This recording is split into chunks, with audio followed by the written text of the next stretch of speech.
आपल्यासोबत पोहरादेवी धर्मपीठाचे महंत सुनील महाराज आहे. तुमचे खासदार, तुमच्या मतदारसंघातील जे खासदार आहे भावना गवळी, यांना आयकर विभागाची नोटीस आलेली आहे एका प्रकरणासंदर्भात. कशा प्रकारे बघता, त्यांचंच सरकार आहे केंद्रामध्ये, राज्यामध्ये त्यांचं सरकार आहे, त्यातच त्यांना अशा प्रकारच्या नोटीस पाठवल्या जात आहे? वाशिम यवतमाळ जिल्ह्याच्या खासदार माननीय भावनाताई गवळी यांना दिनांक 29 डिसेंबरला आयकर विभागाने एक नोटीस पाठवली. त्यांचे जो महिला उत्कृष्ट प्रतिष्ठान आहे, या प्रतिष्ठानमार्फत जो आर्थिक अपहार झाला, 19 करोड रुपयाचा आर्थिक अपहार झाला, या संदर्भात त्यांना नोटीस बजावण्यात आली. म्हणजे ज्याचा अर्थ केंद्रामध्ये BJP सरकार आहे, राज्यामध्ये BJPचं सरकार आहे.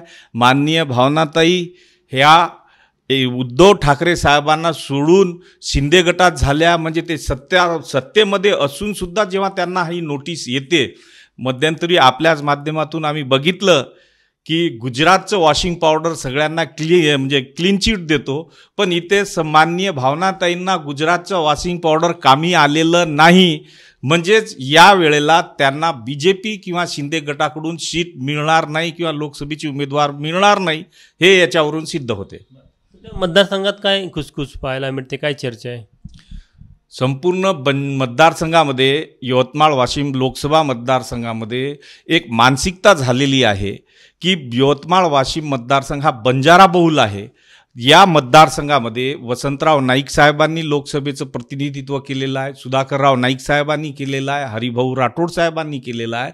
तर संपूर्ण मतदारसंघामध्ये एक वातावरण असं सुरू आहे की ज्यांच्यावर भ्रष्टाचाराचे आरोप आहे त्या भावनाताईंना सोडून पोहरादेवीचे संत शिवालाल महाराज यांच्या वंशजाच्या माध्यमातून उमेदवारी मिळायला पाहिजे. आणि मी सुद्धा उमेदवारी मागत आहे, लोकसभेची निवडणूक लढण्यास तयार आहे.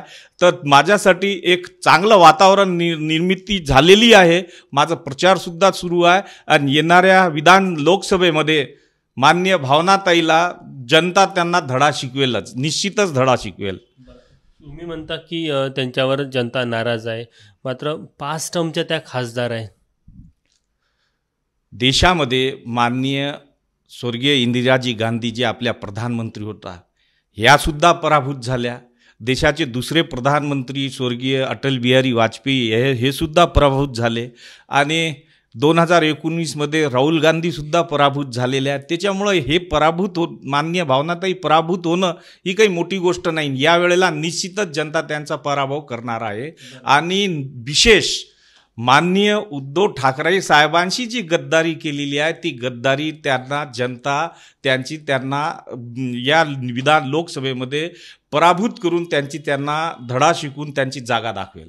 तुम्हाला असं म्हणायचं आहे की ज्या प्रकारे आयकर विभागाची नोटीस आहे, यावरनं भाजप तरी भावना गवळीच्या सोबत नाही?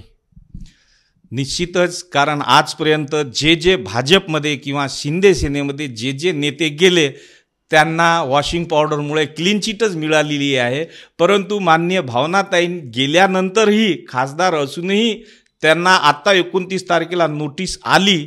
म्हणजे भाजपच्या किंवा शिंदे सेनेच्या मनामध्ये ती नाही आणि त्यांना तिकीट देण्याची इच्छासुद्धा यांची दिसत नाही. या माध्यमातून यांना डावलून नवीन कोणताही उमेदवार देण्याची त्यांची मानसिकता दिसत आहे. ज्या प्रकारे भावना गवळी यांच्यावर भ्रष्टाचाराचे आरोप झाले, ईडीची चौकशी झाली, आता आयकर विभागाचे नोटीस आले, त्यामुळे या भ्रष्टाचाराच्या प्रकरणांमुळे त्याचा फटका बसेल त्यांना असं वाटतं तुम्हाला, आणि तुम्हाला त्याचा फायदा होईल? निश्चितच. भ्रष्टाचाराचे आरोप झाले, ईडीची नोटीस आली, त्यानंतर आता इन्कम टॅक्सची नोटीस आली. पूर्ण यवतमाळ वाशिम लोकसभा मतदारसंघामध्ये सध्या अँटी इन्कम्बन्सी सुरू आहे. आणि या अँटी इन्कम्बन्सीमुळे आणि जनता ते कोणत्याच संपर्कात राहत नाही, जनतेचे कामं करत नाही, विकास कामामध्ये सुद्धा त्यांचं लक्ष नाही. आणि म्हणून या वेळेला त्यांचा पराभवसुद्धा निश्चित आहे. आणि मायबाप जनता यांच्या सहकार्याने निश्चितच माझासुद्धा विजय होणार आहे. तुम्ही म्हणता तुमचा विजय होईल, पण पोहरादेवी शक्तीपीठ म्हणा किंवा बंजारा समाज तुमच्यासोबत आहे? निश्चित.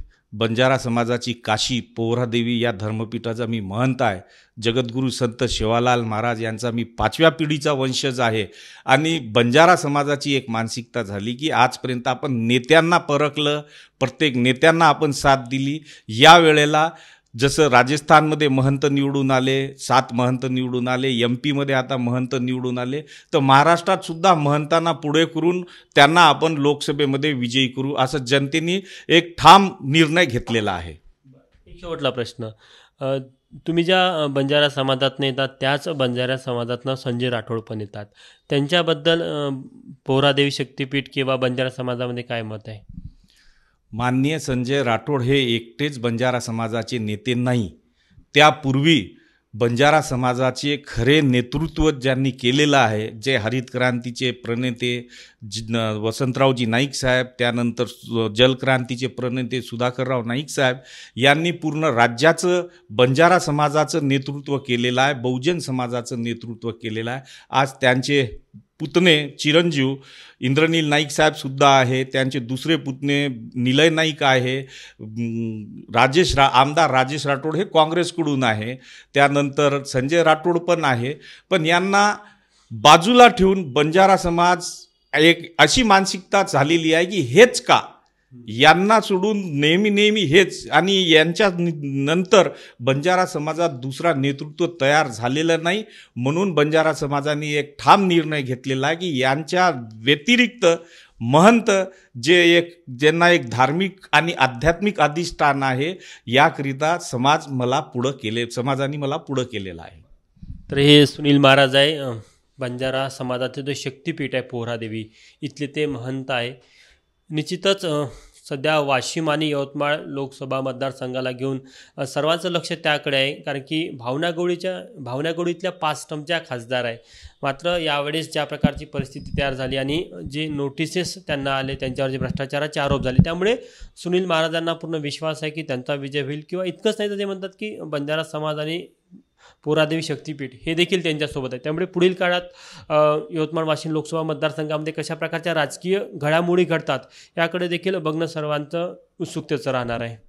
कॅमेरामॅन व्यंकटेश नायडूसह तुषार कोहळे, ABP माझा, नागपूर. ABP माझा, उघडा डोळे बघा नीट.